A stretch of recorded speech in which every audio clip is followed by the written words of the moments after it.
I see the stars, I hear the rolling thunder, thy power throughout the universe displayed. Antes de eu pregar, vocês estão sabendo que hoje é um dia muito especial para nós. E eu vou estar explicando aqui durante a pregação. Quem trouxe caneta, anota, coisa para a cabeça e para o coração. Coisas muito boas de Deus, Deus tem feito no nosso meio. E eu quero dizer para os irmãos que é um prazer muito grande ser amigo do Ednilson, ser irmão dele, ser amigo, estar aqui nessa igreja, vivendo intensamente isso aqui. É um prazer muito grande, uma honra muito grande. Perfeito, agora não sei o que o senhor fez aí que ficou muito bom. E hoje nós vamos estar dedicando o Victor ao Senhor. E antes de eu estar pregando, eu queria que o Ed contasse um breve testemunho do que ele passou nos momentos que antecederam o nascimento do Victor. E todos nós aqui como igreja estivemos também, de certa forma, envolvidos. Então, eu quero que vocês prestem bastante atenção no que o Ednilson vai estar falando, tá bom, irmãos? Paz e graça, irmãos, boa noite. É um momento de muita alegria nós estarmos reunidos essa noite. Eu quero agradecer a Deus pelas vidas dos irmãos, pela minha família que está aqui.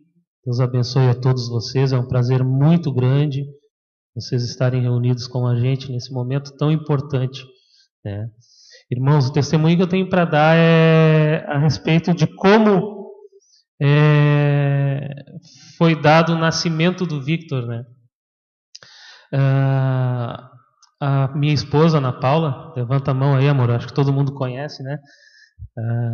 Ela estava com uma alergia muito forte. Bom, aparentemente era uma alergia, né? E ela sentia muita coceira no corpo. Era um prurido muito forte, assim. E ela estava consultando com o obstetra dela, né?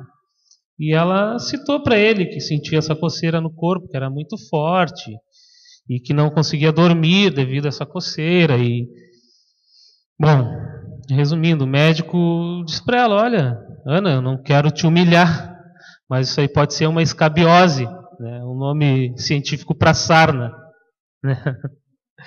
E ela: não tem como, doutor, eu não tenho porquê estar com escabiose, eu não tenho um resíduo no ambiente limpo, é assíduo. E ele disse: é a única coisa que pode ser, não tem. Eu não sei te dizer, e eu não posso te dar medicação porque tu está na reta final da tua gestação. Então, ela foi para casa, continuou esperando o dia da próxima consulta, que seria a penúltima, né, amor? Para marcar a cesárea dela, que já estava marcada para dia 13 de julho. Até vou abrir o parênteses, né, o Dia Internacional do Rock. Mas uma noite, de quinta para sexta, ela passou muito mal, muito mal. Ela não dormiu aquela noite. E ela sentia tanta coceira no corpo, tanta coceira, que sangrava. Ela sangrava, as pernas dela assim, corriam sangue, de tanto que ela coçava e aquilo ali não passava. E ali eu comecei a lutar, comecei a ficar temeroso, né, irmãos? E aí eu peguei, eu vou ter que dar um jeito, eu vou ter que fazer alguma coisa. Eu não posso deixar que ela continue desse jeito, e fui para a internet, né? Dr. Google, né, irmãos? E aí eu botei ali no Google, prurido gestacional. E ali apareceu ali uma doença chamada colestase intrahepática. E eu fui lendo os sintomas e perguntando: amor, tu tá com como é que tá a cor da tua urina? Como é que tá todos os sintomas que eu ia perguntando para ela, e ela disse: não, amor, eu tô assim, tá assim. E batia com tudo que eu estava lendo para ela. E aí a gente começou a se apavorar.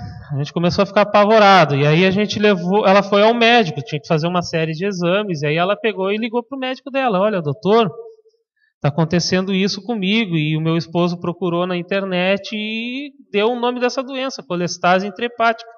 O médico disse, olha, Ana, tu termina os teus exames e corre para o Ernesto Dornelles, que é o hospital onde a gente tem, onde ela trabalha e é paciente.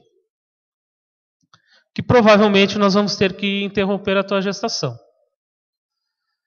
Irmãos, o pânico, a gente é carne, né? A gente é ser humano, o pânico bateu, e aí tudo que a gente lia sobre aquela doença, a bilirrubina começa a entrar na corrente sanguínea, e a partir da 36ª semana o bebê começava a correr risco de vida, e era justamente a 36ª semana de gestação dela.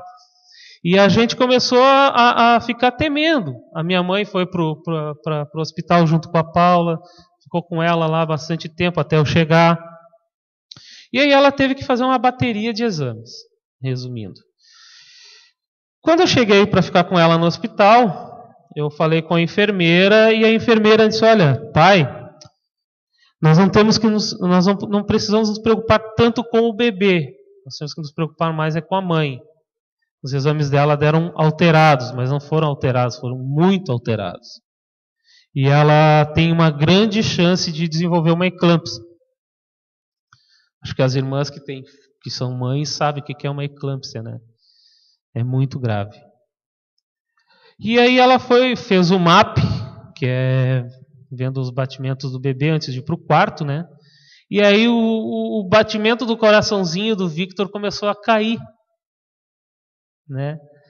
Começou a diminuir os batimentos cardíacos do coraçãozinho dele. E a Paula me olhava e fez uma cara. E eu já sabendo de tudo, né, irmãos? Eu sabendo que a Paula estava mal, estava correndo sérios riscos. Só que eu não podia passar para ela. Ela não podia ficar mais nervosa do que ela já estava. Né? E eu, como o homem da casa, o chefe da família, eu tinha que saber matar no peito e tranquilizá-la. Foi o que eu tentei fazer, né, amor? Me esforcei, pelo menos. Aí ela foi para o quarto, e aí eu disse, amor, eu vou tomar um banho, aí a gente vai fazer uma oração, vamos orar. E aí quando eu fui para o banho, eu desabei, né, irmãos? Desabei, trancado no banheiro, chorei o que tinha que chorar. Mas aí eu tomei uma decisão que foi como eu disse para o Jackson, né? Foi a oração mais difícil que eu fiz na minha vida, né? Eu cheguei no quarto, sentei do lado dela na cama, aí a gente começou a orar. E eu tomei uma posição como servos de Deus, né, irmãos, de só agradecer. Agradecer ao Senhor pelo período que Ele tinha nos dado o Victor até ali, pela sensação de saber que eu era pai de um menino que estava ali sendo gerado, né? E que Deus sabia de todos os desejos do nosso coração, né? Deus sabia de tudo que a gente queria, tudo que a gente sonhava com esse menino, tudo que a gente tinha planejado para a vida dele, eu sempre brincando, dizendo que ele ia ser o camisa 10 do Colorado, né? E vai ser, se Deus quiser, né? E vai ser batera, né? E eu sempre falando e brincando, e naquele momento eu não lembrava de mais nada, se ia ser batera, ia ser Colorado, ou o que fosse. Eu só agradeci a Deus e disse ao Senhor, se for a tua vontade, se a tua vontade for diferente da nossa vontade, nos dá força para suportar essa dor, né? De perder o Victor. É difícil falar, né, irmãos?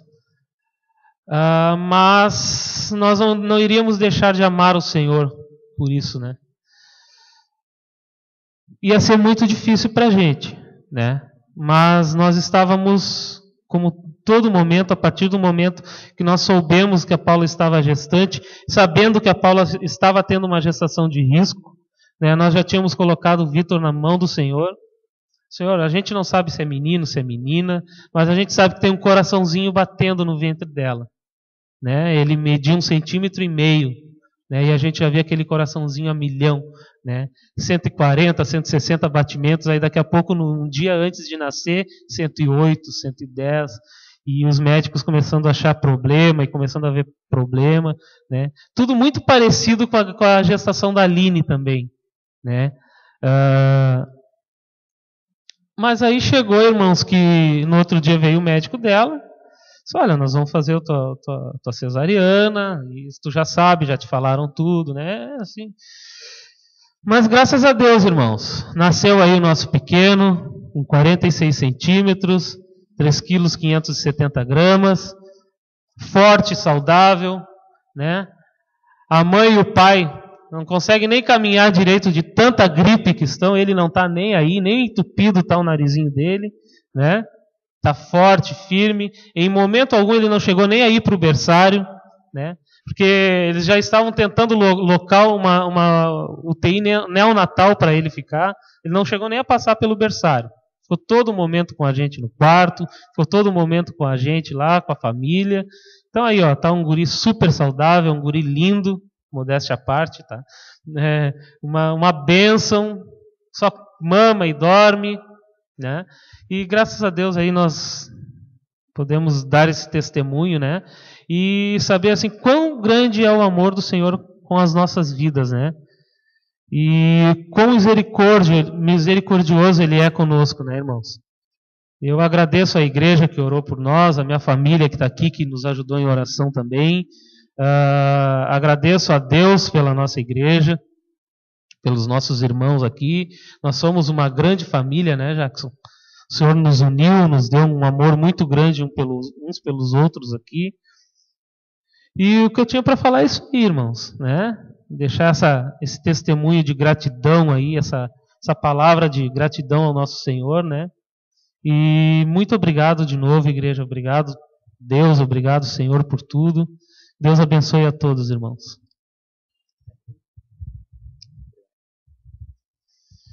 O que me chamou a atenção quando o Ed veio conversar comigo foi, basicamente, ele está disposto a perder.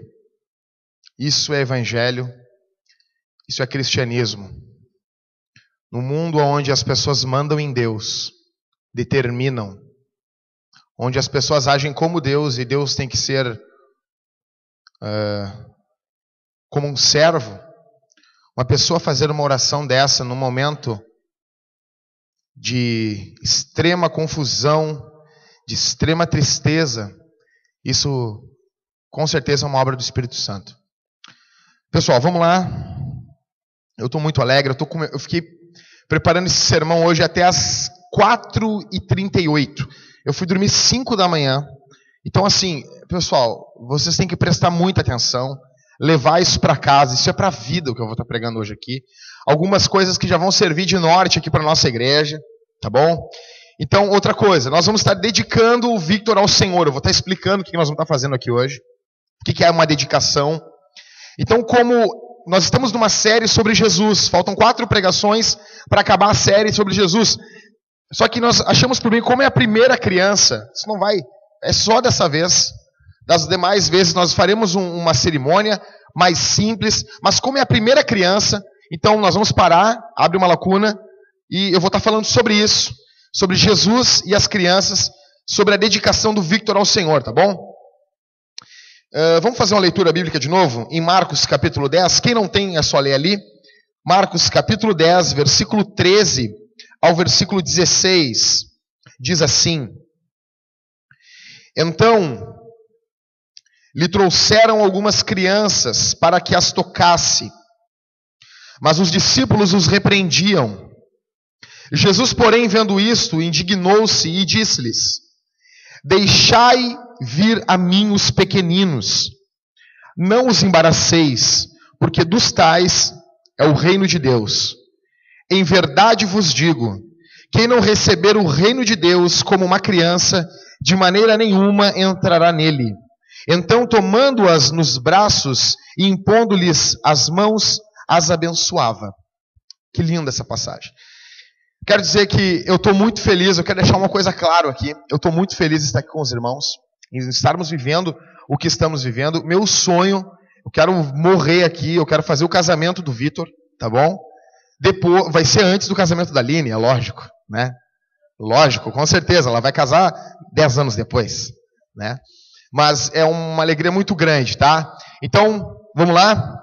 Antes de mais nada, eu quero deixar algumas coisas claras aqui essa noite. São 3 coisas que eu quero, antes de pregar, eu quero explicar para os irmãos. 1.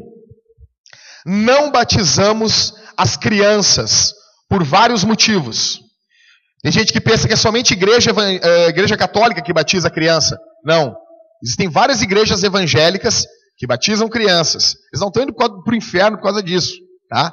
Mas eu vou explicar qual é a nossa posição, o que nós entendemos, porque nós temos aqui uma teologia reformada de enxergar, uma forma herdada dos reformadores de interpretar a Bíblia. Como nós entendemos a Bíblia é com base na teologia reformada.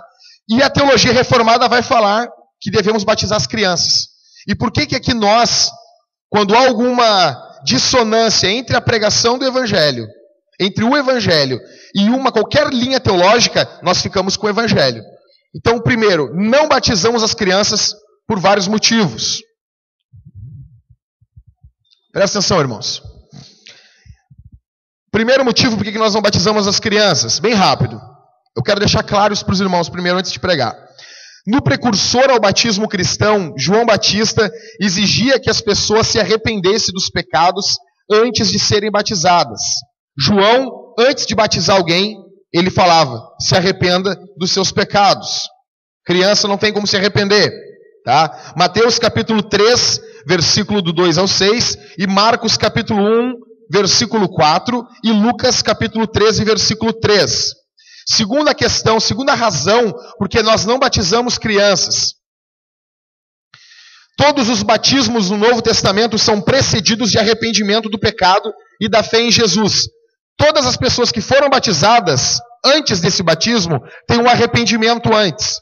Vocês vão encontrar isso em Atos capítulo 2, versículo 38 ao 41, capítulo 8, versículo 12, capítulo 9, versículo 18 e 19, capítulo 10, versículo 44 ao 48, capítulo 16, versículo 14, 15 e versículo 29 ao 36, capítulo 18, versículo 8, capítulo 19, versículo do 1 ao 7 e capítulo 22 ao 16. Ou seja, é muita coisa. Todas as vezes que alguém é batizado na Bíblia, antes a pessoa se arrependeu do seu pecado. Terceiro, o batismo é reservado exclusivamente àqueles que se revestiram de Cristo. Gálatas 3, 27. Quarto, o batismo demonstra identificação pessoal com a morte, o sepultamento e a ressurreição de Jesus. E isso pode acontecer somente quando alguém confiou em Cristo para a salvação. Preste atenção, irmãos. Romanos 6, do 1 ao 10. Em quinto, a Bíblia registra ocorrências em que famílias inteiras foram batizadas. Aqui, ó. Ah, Jackson, tem passagens bíblicas que uma família inteira foi batizada. E aí, o que tem a me dizer com isso? Agora é complicado, né?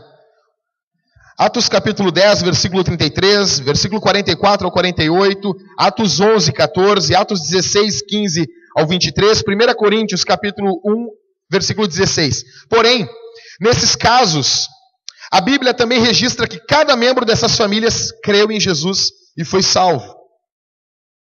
João 4, 53, Atos 18, 8 e 1 Coríntios 16, 15. E última razão, por que nós não batizamos as crianças?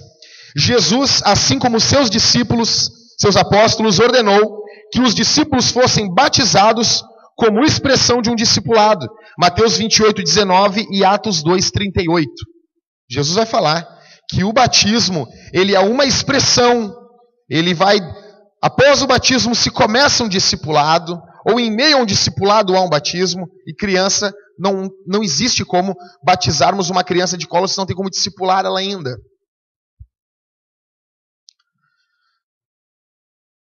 Segundo, não dedicamos as crianças ao Senhor por cumprimento de nenhum mandamento. Não existe essa obrigação no Novo Testamento. Eu sei que de muitas igrejas, as pessoas pegam por base aquela passagem em Lucas, capítulo 2, versículo 22 ao 24, que vai falar da apresentação de Jesus. Ah, Jackson, eu achei que a gente apresentava as crianças porque a Bíblia manda apresentar as crianças. Jesus foi apresentado. Se vocês lerem essa palavra, lerem toda ela, leiam em casa, Lucas 2, 22 até o 24, vocês verão que a apresentação de crianças era em cumprimento ao mandamento do Antigo Testamento. E quem deveria ser apresentado? Somente o primogênito macho. Ou seja, se fôssemos fazer em resposta ao mandamento do Antigo Testamento, o Victor não poderia ser apresentado aqui, porque ele não é o primogênito. O primogênito é a Aline. A primeira criança é a Aline. Então, nós não dedicamos as crianças. O que nós fazemos aqui também nem é uma apresentação, é uma dedicação ao Senhor. E nós não dedicamos as crianças ao Senhor por cumprimento a nenhum mandamento. Não tem nenhum mandamento. Deus não manda nós fazermos o que nós vamos fazer aqui hoje. Não existe essa obrigação no Novo Testamento. Então, tá, Jackson, tudo bem. Eu me entendi por que vocês não batizam. Eu me entendi por que vocês vocês não dedicam por causa de nenhum mandamento. Então, por que nós, aqui na Vintage 180, dedicamos as crianças ao Senhor? Por quê? Somos o povo que celebra o nascimento e o novo nascimento. Somos o povo que celebra a vida. Servimos a um ressuscitado. O nosso Salvador está vivo. Nós servimos a vida. O nosso Senhor é a vida. Jesus disse, eu sou o caminho, a verdade e a vida. Nós celebramos a vida. Nós celebramos o nascimento e o novo nascimento. Gênesis capítulo 1, versículo 28, registra, olha só que lindo isso aqui, registra a primeira bênção de Deus para a humanidade. Sabe qual foi a primeira bênção de Deus, Paula? A primeira bênção de Deus para a humanidade foi essa. Gênesis 1, 28. E Deus os abençoou e disse-lhes, sede fecundos. Sede fecundos, multiplicai-vos, enchei a terra. Lucas 15, 7 vai dizer assim, digo-vos que assim haverá maior júbilo no céu por um pecador que se arrepende, que por 99 justos que não necessitam de arrependimento. Da mesma forma que a salvação, novo nascimento, é uma bênção, o nascimento de uma criança também é. 2. O nascimento é motivo de grande alegria. A Bíblia vai nos exortar em Romanos 12, 15. Olha o que a Bíblia vai dizer. Alegrai-vos com os que se alegram. Chorem com os que choram. Alegrai-vos com os que se alegram e chorai com os que choram. Romanos 12, 15. Aqui eu quero abrir um parêntese. É muito fácil nós encontrarmos pessoas que estão dispostas a chorar com a gente. É muito fácil encontrarmos pessoas que têm no coração disposição para nos ajudar quando ninguém nos ajuda. Porém, estamos à procura, pessoal, de pessoas que não somente chorem quando nós choramos, mas que se alegrem quando nós estamos alegres. O meu conselho para você é, siga a ordem bíblica. A Bíblia manda primeiro alegrar com os que se alegram e depois chorar com os que choram. Não deixe ninguém chorar com você se essa pessoa primeiro não se alegrou com você. Somente podem entrar no terreno santo do nosso sofrimento aquelas pessoas que estão dispostas a se alegrar quando estamos alegres. Efésios 2,19 diz, assim não sois estrangeiros e peregrinos, mas concidadãos dos santos, e sois da família de Deus. Nós somos uma família aqui essa noite. Sabe o que quer dizer a palavra irmão? Irmão quer dizer meu igual. Do teu lado aí, tem alguém que é igual a você. Você não é melhor do que essa pessoa e essa pessoa não é melhor do que você. Apertar a mão, isso é um milagre o que Deus faz. No mundo em que estamos vivendo, formarmos uma família, apertarmos a mão de uma pessoa e dizer: meu irmão. Somos irmãos no mundo onde tudo ruma para o individualismo, no mundo onde tudo ruma para o meu pensamento. Vivermos em comunhão, vivermos em comunidade é um milagre. E o último, tudo o que temos é na verdade emprestado. Somos mordomos do Senhor. Olha aqui. Por que nós vamos dedicar o Victor? Aqui. Primeiro, porque nós celebramos a vida. Segundo, porque o nascimento é motivo de alegria. E terceiro, tudo o que temos é na verdade emprestado. Tudo. O homem que foi salvo, ele dedica tudo o que tem ao Senhor. Ele vai dedicar os seus filhos, o casamento, os planos, os sonhos, os projetos, as finanças. Davi vai falar no Salmo 24:1. Olha o que Davi vai dizer: ao Senhor pertence a terra e tudo que nela se contém, o mundo e os que nele habitam.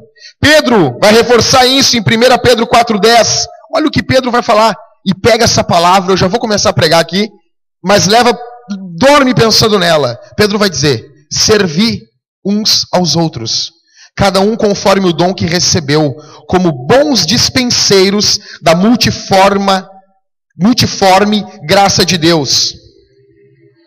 Então, na dedicação que nós vamos fazer aqui, nós estamos nos lembrando que os nossos filhos são em primeiro lugar do Senhor. Nós não criamos filhos para nós. Uma vez, se não me engano foi o John Kennedy, ele disse assim: não queira um mundo melhor para os seus filhos, queira filhos melhores para o mundo. Amém? Então vamos lá. Isso é só para deixar claro qual é a nossa visão, o que nós entendemos com tudo isso. Jesus e as crianças. Pessoal, nós lemos essa passagem, Jesus está caminhando, ele já estava bem popular, e alguns homens levam as crianças até Jesus, levaram as crianças até ele, e quando as crianças estão chegando, os pais das crianças só queriam que Jesus tocasse nelas. Os discípulos queriam fazer de Jesus um popstar, e disseram: não, chega aqui, né? Porque o discípulo é para promover a chegada das pessoas a Cristo, irmã Leia. É ou não é? O discípulo é para ajudar as pessoas a chegar a Jesus. Mas a Bíblia vai nos mostrar que muitas vezes os discípulos atrapalham as pessoas de chegarem até Jesus. E aqui, mais uma vez, os discípulos atrapalham as pessoas de chegar a Cristo, né? Discípulo normalmente é gente ruim, é gente complicada. E Jesus, a Bíblia diz que ele se indigna, ele fica indignado, porque Jesus se indignava. E ele diz: não, está errado, para com tudo, não impeçam, não impeçam que elas cheguem até mim. A Bíblia diz que ele pega elas no colo. Que lindo, imagina Jesus pegando as crianças no colo, e a Bíblia diz que Jesus abençoava as crianças. Então tem algumas lições que essa mensagem vai talvez fazer você pensar em algumas coisas, tá bom? Primeiro, algumas lições que nós tiramos desse texto. 1. As crianças devem ser levadas até Cristo. As crianças não vão por si só a Cristo. O texto diz o quê? Versículo 1, fica com a Bíblia aberta aí, pessoal. Capítulo 10 de Marcos, versículo 13. O que diz? Então lhe trouxeram. Provérbios 22:6 diz: ensina a criança no caminho em que deve andar, e ainda quando for velho não se desviará dele. O termo ensina ali no hebraico é treina a criança no caminho que se deve andar. É repetição. O termo que a Bíblia está falando, ensina, é repetição. Treina. O ensino, eu quero deixar uma coisa clara aqui, pessoal. Nós pecamos porque nós somos pecadores.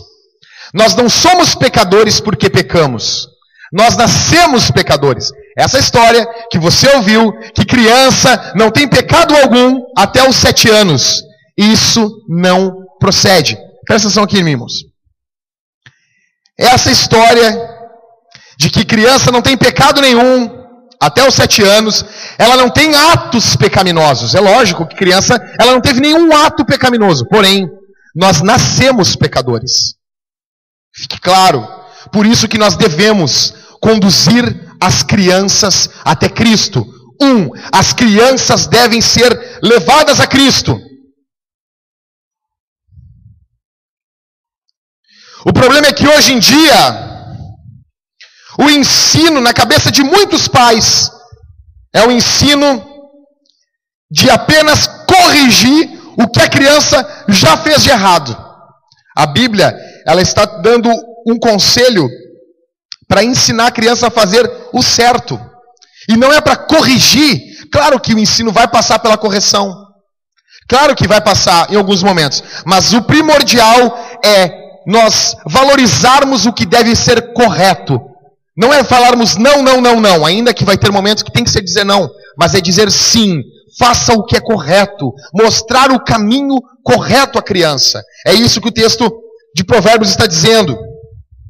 Deuteronômio capítulo 6, versículo 6 ao 7 diz: estas palavras que hoje te ordeno estarão no teu coração.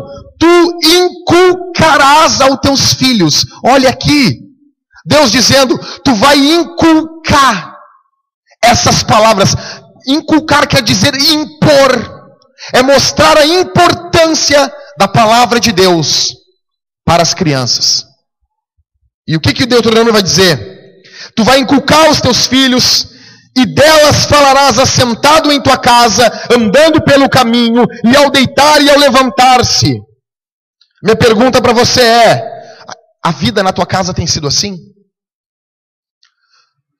Você tem feito o que Deuteronômio diz? Você tem caminhado com teu filho de manhã, de tarde, de noite, não sei, e tem falado do evangelho para ele?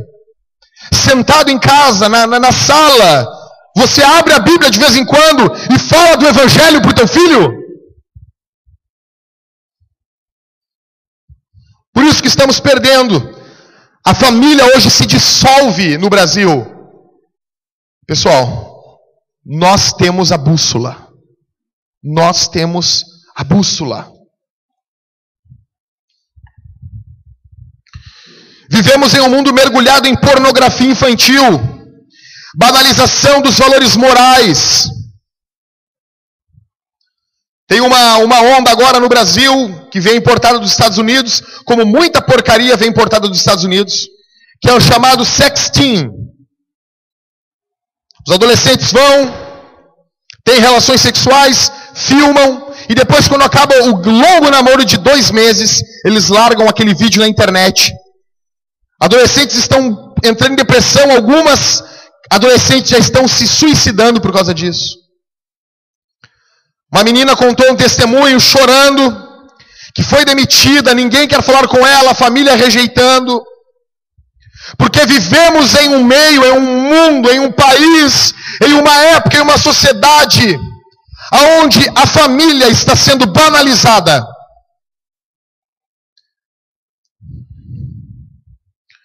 Muitas vezes os amigos, as escolas estão exercendo mais influência sobre os filhos. A taxa de suicídio entre adolescentes tem crescido assustadoramente no mundo. Gravidez, adolescência, aborto.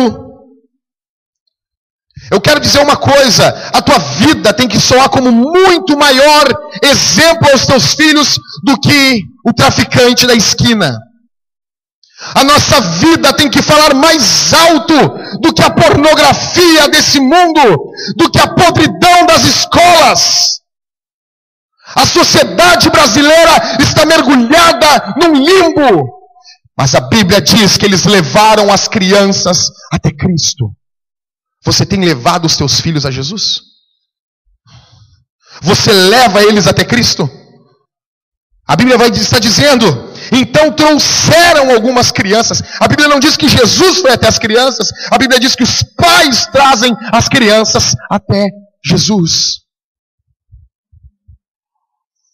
Quem são os exemplos dos teus filhos? Você tem sido exemplo como respeito? Exemplo como carinho?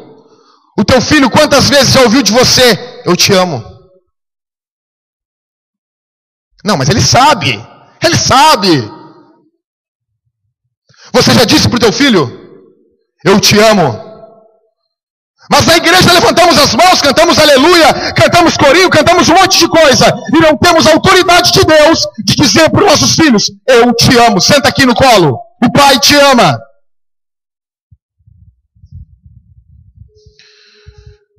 Você tem sido exemplo de oração para os teus filhos? Olha aqui para mim, irmãos.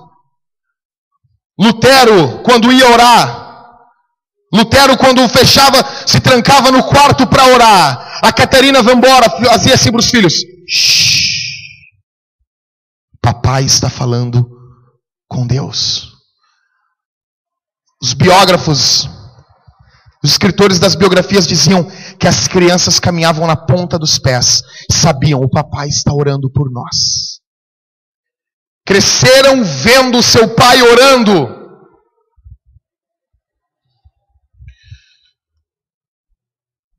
Você tem sido exemplo de meditação nas Escrituras para os teus filhos? Mas nós temos hoje no Brasil, infelizmente, em muitas igrejas, muito exemplo de religiosidade, exemplo de casca. Vivemos uma época onde somos um na igreja e somos outro em casa. Até aquela criança um dia chegou na igreja e disse assim: pastor, eu quero morar aqui na igreja.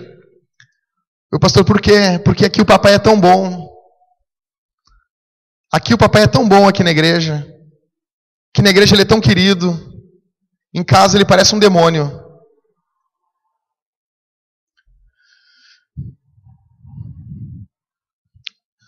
Então nós entendemos, em primeiro lugar, as crianças devem ser levadas até Cristo.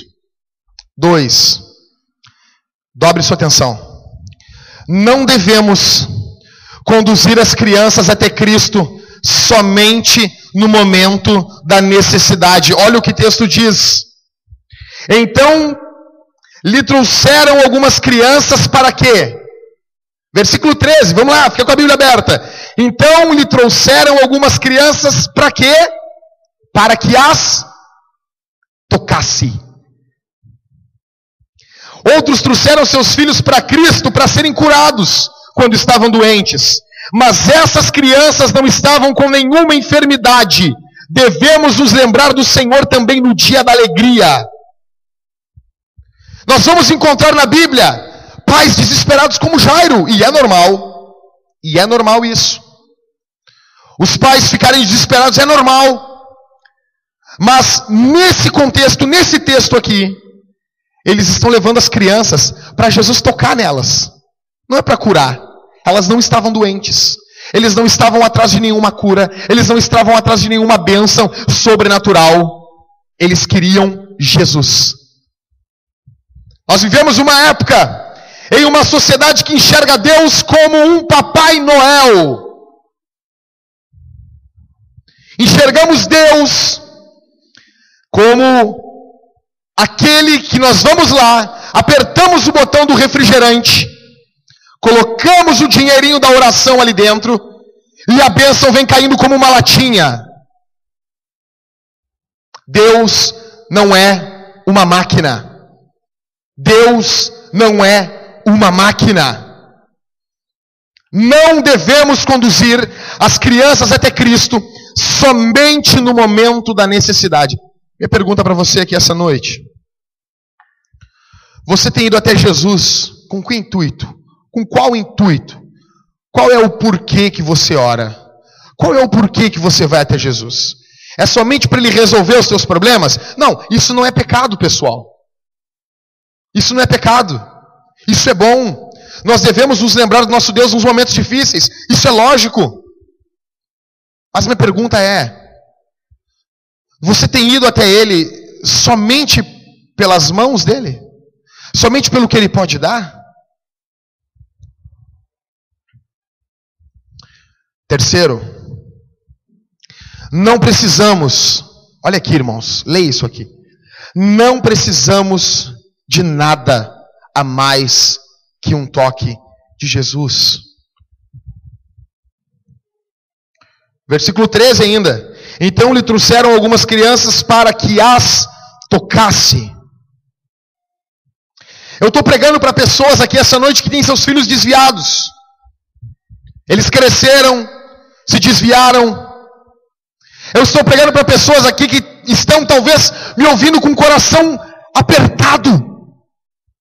O meu filho, a minha filha, eu não sei aonde ele está nesse momento. Eu tenho uma boa notícia para você. Um toque de Jesus basta. Um toque. Você está pensando, mas como que vai ser? Como que Deus vai salvar ele? Como que Deus vai resgatar ele do pecado? Ele vai ter que fazer isso, ele está muito perdido, ele está mergulhado no pecado. Esqueça o como, deixe o como para Deus. Deixe o meio para Deus. Descanse em Deus. Se você não tem mais, ele já cresceu, ela cresceu, não tem mais como levar até Jesus. Você vacilou, não tem como. Tem uma boa notícia. Leve o teu filho até Cristo em oração. Ore pelo teu filho e diga: Senhor, toca no meu filho. Senhor, toca na consciência, toca no sentimento, toca nas ações, toca nas emoções, toca no coração, Senhor. Não precisamos, você não precisa de mais nada. Um toque. Versículo 13, vou ler de novo. Então lhe trouxeram algumas crianças para que as tocasse. Os pais entenderam ali naquele momento. Eles entenderam. Jesus está ali, o doador da vida, Deus encarnado. Nós não precisamos de mais nada. Senhor, apenas toca nos nossos filhos. Que você possa fazer essa oração aqui essa noite. Que você possa fazer essa oração aqui essa noite.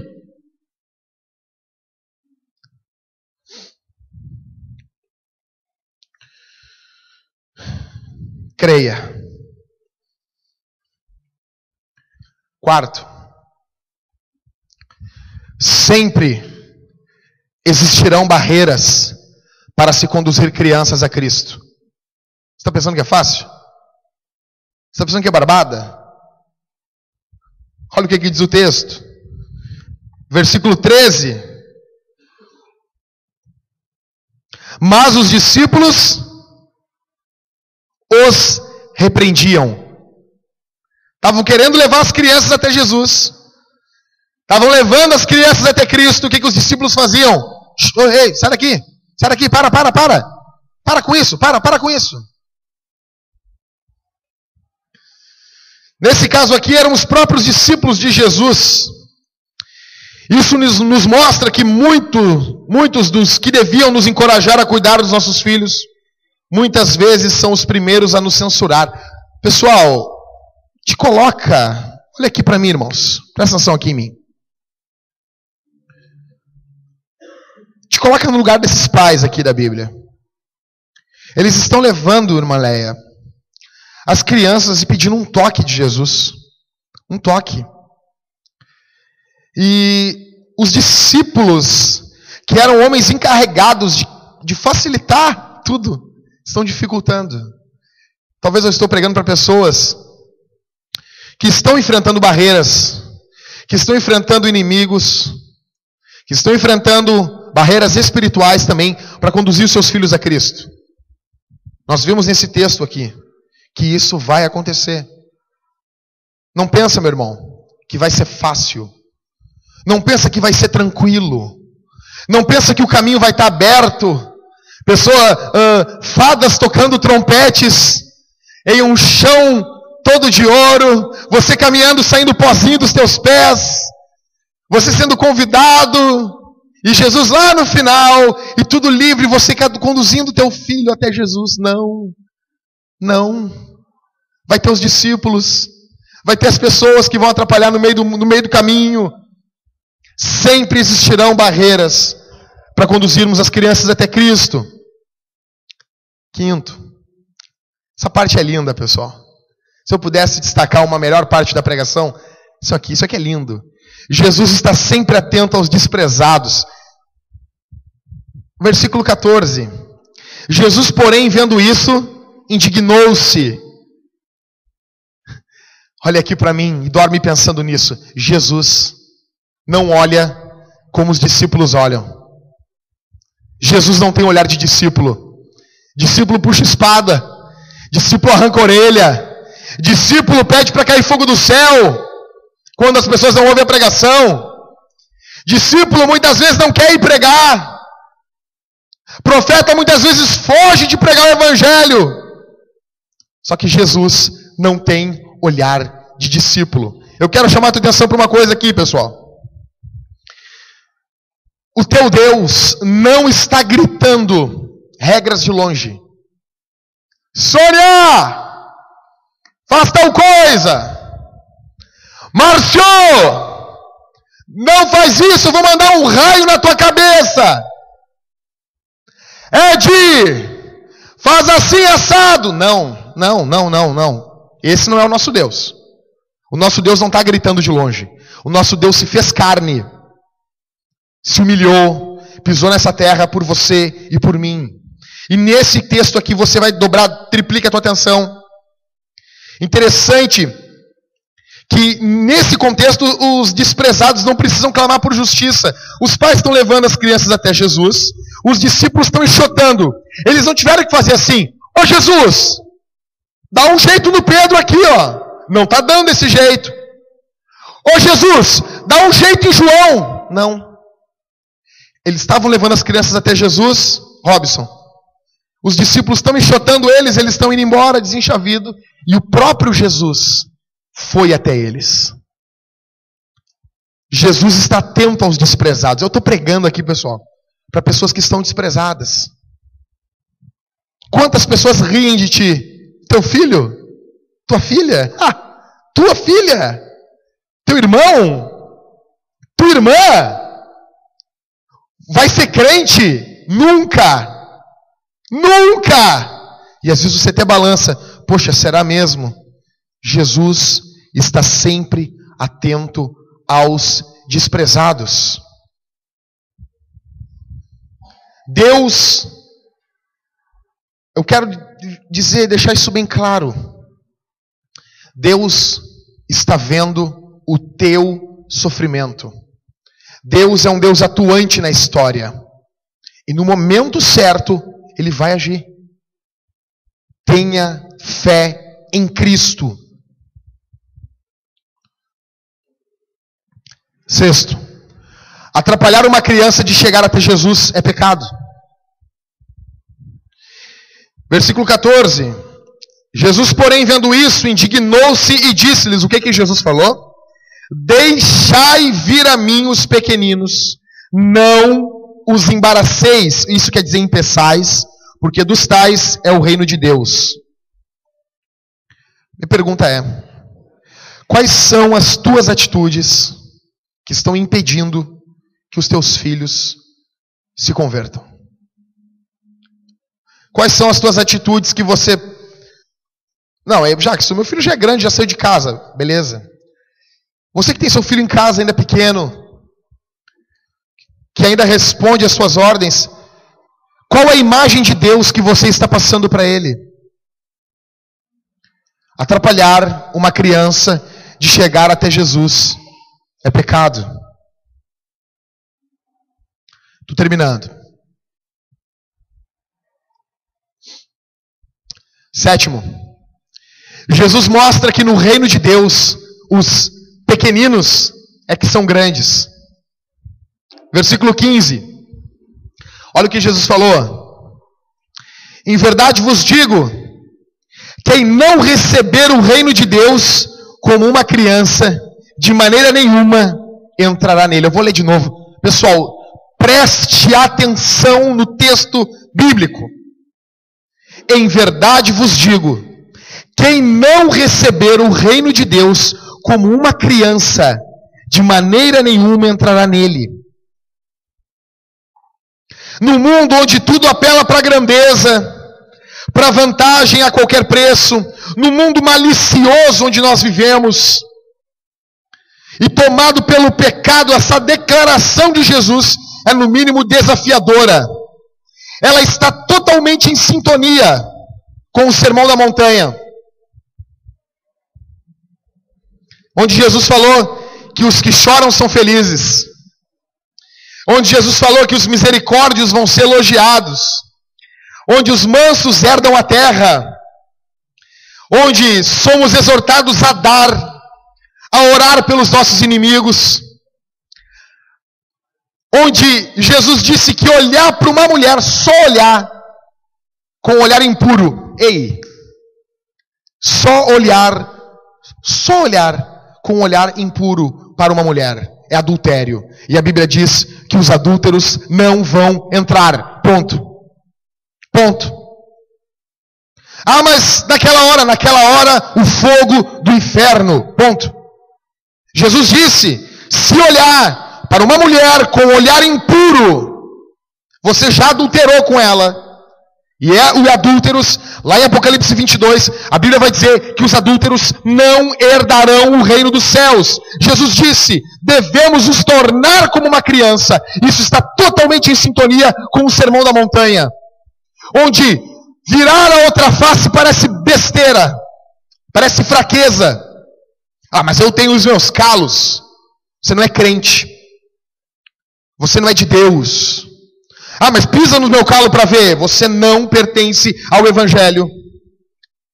Ah, mas Jackson, eu me irrito, mas eu me arrependo. Já é uma manifestação da graça de Deus. O grande problema que nós temos hoje na igreja são cristãos, entre aspas, que eles cometem os seus pecados, e todos pecamos, mas na hora de confessar o pecado perante Deus, de se arrepender dos seus pecados, o coração está duro como uma pedra. Mateus 5 ele está dizendo, somos exortados a não andarmos ansiosos. Crianças não andam ansiosas. Onde diz que se nós não perdoarmos os homens, o Senhor não perdoa as nossas. Onde mostra que devemos ter uma espiritualidade diferente da do fariseu que gostava de aparecer.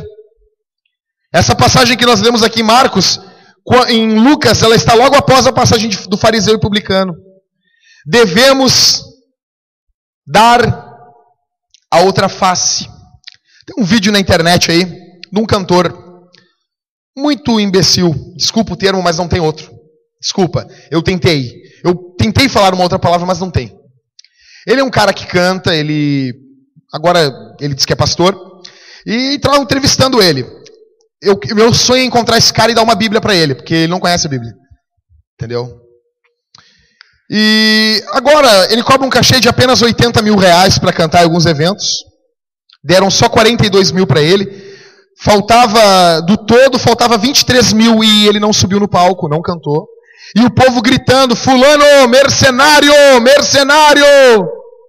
Aí quando disseram que o fulano ia entrar no palco, o povo, ei, gritando. Aí estão entrevistando esse camarada e perguntaram, como é que tu educa o teu filho? Aí eu pensei, o pastor vai educar o filho com a Bíblia, né? Não, seguinte, eu falo para ele que ele é um guri de Deus. Se ele apanhar no colégio, ele chegar em casa, eu bato nele.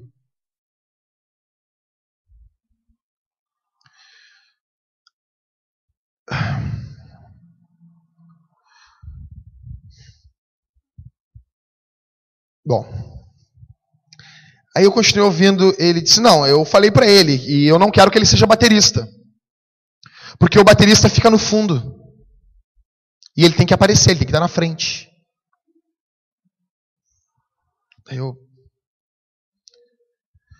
Aí ele disse que ele é um guri de Deus, e ele não pode levar desaforo para casa.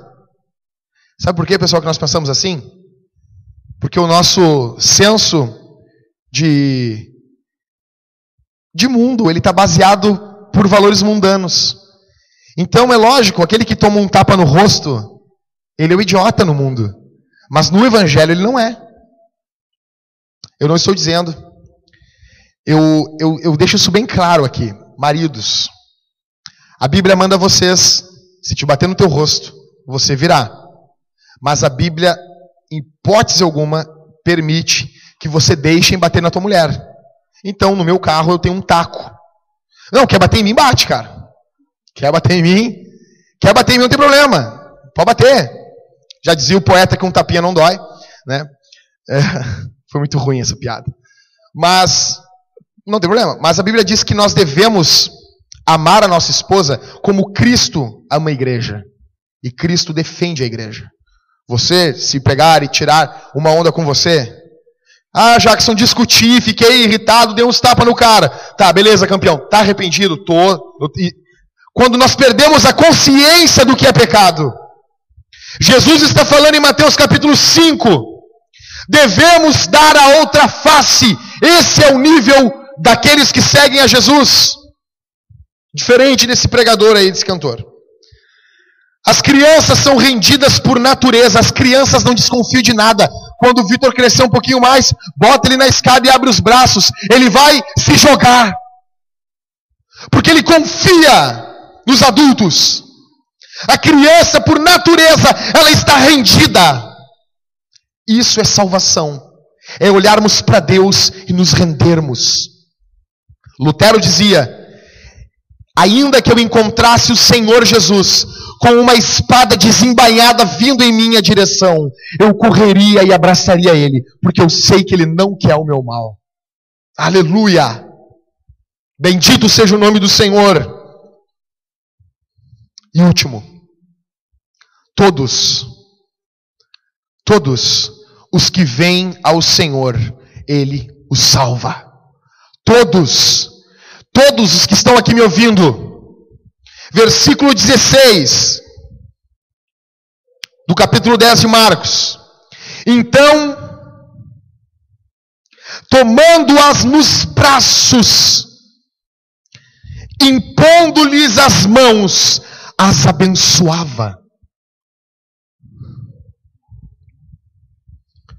Jesus disse em João 6,37: todo aquele que o Pai me dá, esse virá a mim, e o que vem a mim, de maneira nenhuma o lançarei fora. Jesus é aquele que nos toma nos braços. Ele é aquele, Jesus não terceiriza o seu trabalho.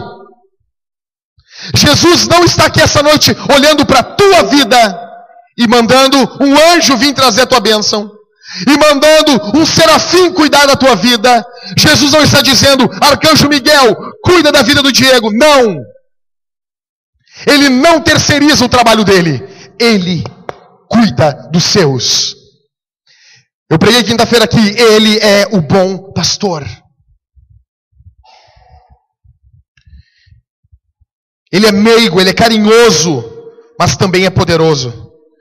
As minhas ovelhas ouvem a minha voz, eu as conheço e elas me seguem, e eu lhes dou a vida eterna. Olha o que Jesus está dizendo aqui em João capítulo 10. Olha que coisa linda. Jesus está dizendo que as ovelhas dele ouvem a voz dele, e é para elas que ele dá a vida eterna, não é por todos. Jesus morreu pelas ovelhas dele.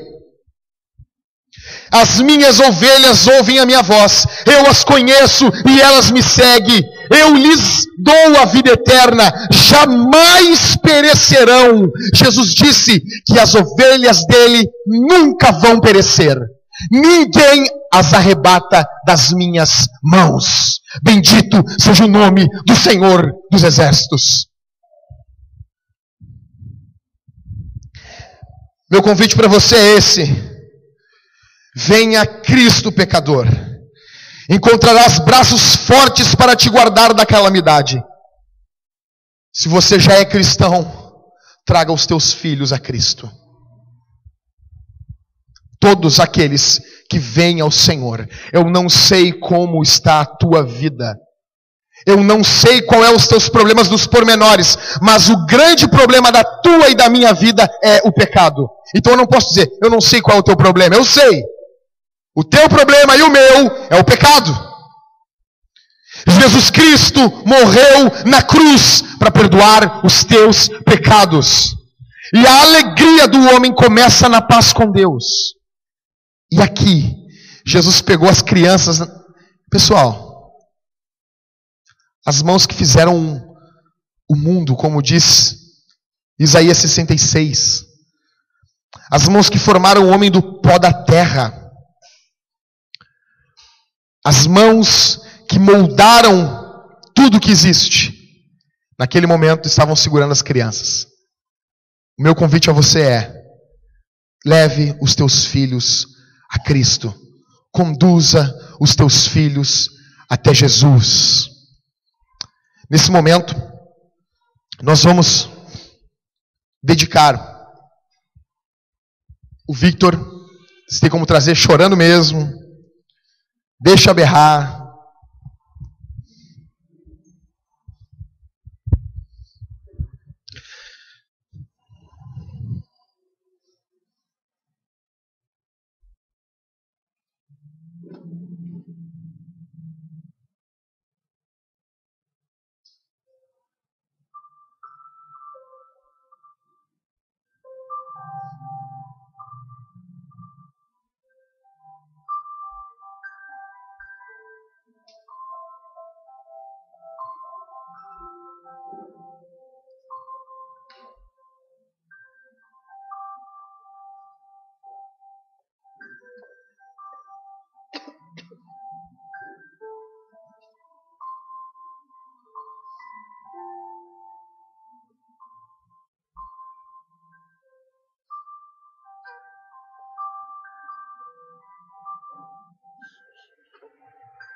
Vamos ficar de pé, pessoal.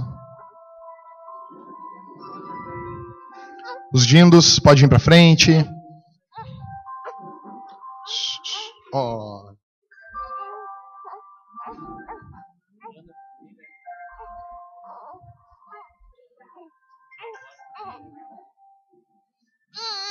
Já devia estar aqui. Pode vir a família toda para cá, pessoal. Pode vir os avós. Vamos vir para cá. Fiquem aqui do lado deles aqui. Leve os teus filhos a Jesus. Acima de faculdade, de posição social, de dinheiro, de herança, o que você deixa de mais valioso é Cristo gerado na vida da tua família. Pessoal, nós vamos orar nesse momento pelo Victor e nós estamos dedicando ele ao Senhor. A primeira criança aqui da Vintage 180.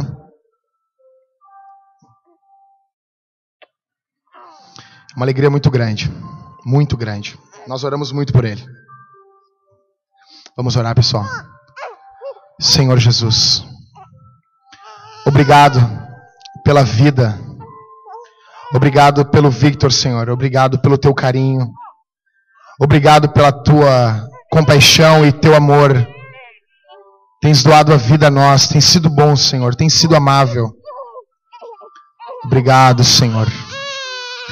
No teu nome, Senhor, te pedimos que tu cuide dele, livrando de toda enfermidade, de todo homem que maquina o mal, Senhor. Em nome de Jesus, guiando o futuro dele, guiando os dias que vêm, Senhor. Em teu nome nós te dedicamos ele, Senhor. Em teu nome nós dedicamos o Victor, Senhor, na tua obra, nos teus caminhos. Eis aqui o Victor, Senhor, que pela tua vontade está nos meus braços e de uma forma simbólica está sendo recebido nos braços dessa igreja. Obrigado porque tu tens sido bom. No mundo cruel, mau, maligno, tu continua concedendo vida. Obrigado porque tem sido bom e os teus olhos têm sido um olhar de amor. E nós te dedicamos ele na tua obra, te dedicamos ele a ti. Cuida do corpo físico dele. Ó Deus, livra ele das enfermidades, livra ele do homem que maquina o mal. guia os seus passos, ajuda os seus pais que possam ser exemplos para eles, Senhor, no nome de Jesus. Que ele seja uma bênção para a sociedade, que ele venha acrescentar nessa sociedade onde as pessoas só querem ter vantagens umas sobre as outras, que ele tenha um coração quebrantado e transformado pelo teu evangelho. Ó Deus, que na idade correta, quando ele for maior, tu venhas tocar na vida dele, para que ele possa te reconhecer como Salvador e te confessar e viver para ti, Senhor. Guarda o Victor, nós te dedicamos ele aqui essa noite, e o simples fato de estar com ele aqui em meus braços, nós entendemos isso como um sinal de vitória, Senhor, como um sinal de que os teus olhos estão voltados a nós. Obrigado, obrigado por essa família, obrigado, Senhor, por cada um que tem seus filhos, e eu oro nesse momento por cada um, Senhor, que cada um consiga conduzir os seus filhos até ti, Senhor. Nós oramos pelas famílias, que os homens sejam verdadeiramente homens para as suas mulheres, que eles respeitem-as, que eles venham se doar as suas vidas por elas, Senhor, e que elas, como mulheres, venham ser o exemplo da tua igreja em submissão aos maridos, e que não haja, Senhor, discussão ou discórdia, mas haja amor nos lares. Haja amor. Haja amor. Peço que você abrace sua esposa aí, você que está com a sua família aqui. Abrace sua esposa. Marido, abrace sua esposa. Abrace seu filho. Abrace e diga assim: eu te amo. Você é importante para mim. Aleluia. Aleluia. Aleluia. Obrigado, Senhor. Obrigado, Senhor. Nós queremos doar aqui, pessoal, para o Victor uma Bíblia. Não é Bíblia de criança. Pega ele aqui.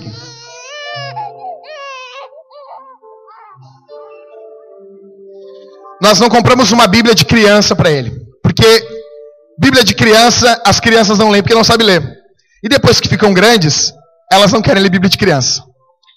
Nós compramos uma Bíblia, fizemos uma dedicatória. Eu vou ler aqui, quero que os irmãos leiam. Escutem.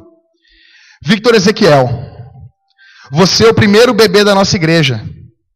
A sua chegada faz parte de um momento muito especial e nos trouxe muita alegria. Que as palavras deste livro te sirvam de alimento, luz e contentamento. Que a tua vida seja encontrada nesse livro, e esse livro encontrado em tua vida, em todos os teus dias. Victor, saiba que é aqui que habita a alegria do homem, no Senhor e na sua palavra. Que você seja uma bênção para os seus pais, para a sua igreja, para o mundo. Deuteronômio 6, 6 ao 7. Essa Bíblia aqui, vocês guardem ela é para o Victor. Quando ele fizer a idade de ele conseguir ler, ele vai ler. Isso fica guardada para ele.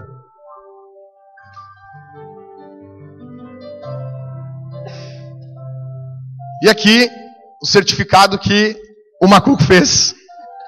Muito lindo. Tem um brasão bonitão. E depois eu vou assinar aqui.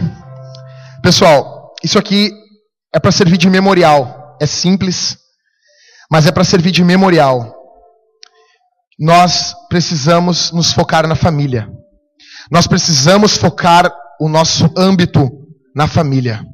Não existe mundo, não existe sociedade, não existe igreja sem família. Que você possa se alegrar com os que se alegram. Amém?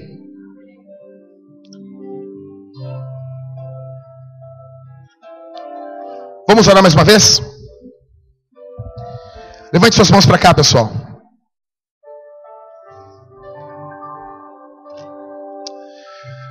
Senhor Jesus, obrigado.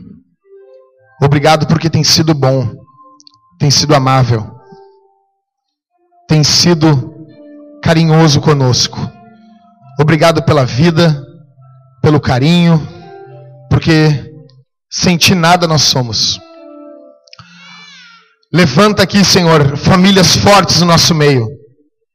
Levanta famílias destemidas e cheias de amor, maridos cheios de paixão pelas suas mulheres, mulheres cheias de paixão pelos seus maridos, filhos obedientes aos pais e pais que amam os seus filhos, no nome de Jesus, no nome de Jesus.